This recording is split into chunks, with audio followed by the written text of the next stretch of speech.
Жили мы тут с 83-го года. Печное отопление было сначала, потом нас выселили на капитальный ремонт, благоустроенный сделали. Вот так вот, в принципе-то, жили-то сначала-то нормально. Ну и топило, и что только не было. Подпорки у нас вот. Потолок, если бы не подпорки, потолок уже сверху уже бы, конечно, свалились. В туалете тоже так же. На сополях все держится. Ужасные условия, конечно. Нынче уже зимовать уже здесь уже невозможно было бы. 2 комнаты. Там чуть больше, тут чуть меньше. Кухня маленькая совсем. Ну вот так вот на баулах живем. С июня месяца, нам в июне месяц еще обещали нас переселить. Сказали в июне, в июле. Вот и уже октябрь месяц уже. Вот наконец-то хоть получили ключи.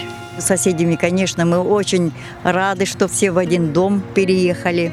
С соседями живем дружно все. Ну, в основном тут, конечно, приватизированные, они сдают некоторые.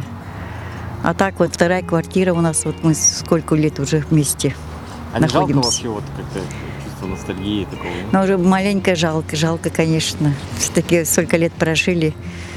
Жалковато, но а что делать-то все равно на старости лет-то хоть прожить в нормальной обстановке. В столице республики прошло торжественное вручение ключей от новых квартир для граждан, ранее проживавших в аварийных домах и домах, пострадавших от пожара.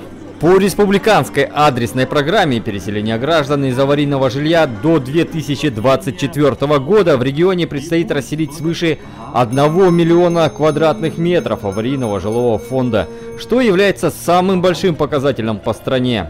Как сказал глава республики Айсен Николаев, по этапу до 2019 года планируется расселить порядка 86 тысяч квадратных метров аварийного жилья. Из них 16 тысяч квадратных метров мы должны ликвидировать до конца года. В предстоящие годы программа коснется всех районов республики без исключения.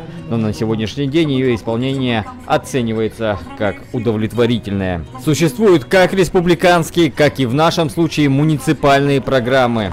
В последующие годы эти объемы будут только нарастать, поэтому перед главами районов поставлена задача заранее начать подготовку к реализации последующих этапов программы. Очень долго ждали, наконец-то вот предоставилась возможность получить квартиру. Очень рады. В семье у меня 2 детей, взрослые уже, они у меня тоже здесь прописаны. Вот у меня невестка. Сын, муж у меня, вот внуки у меня. У нас в старом доме 38 квадратных метров, здесь вот 43, чуть-чуть побольше. Планы грандиозные, конечно. Будем жить. Ребята, как у вас квартира? Понравилась? Хорошая квартира, да?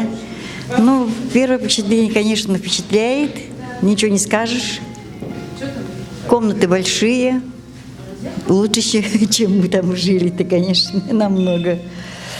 Ну, большое спасибо, конечно.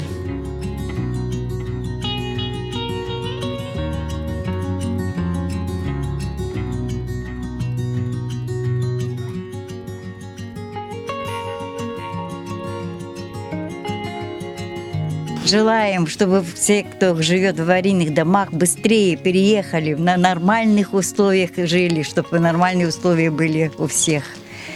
Очень тяжело, конечно, в таких условиях жить, тем более на старости лет. У нас очень много таких аварийных домов, ужасно, в Якутске.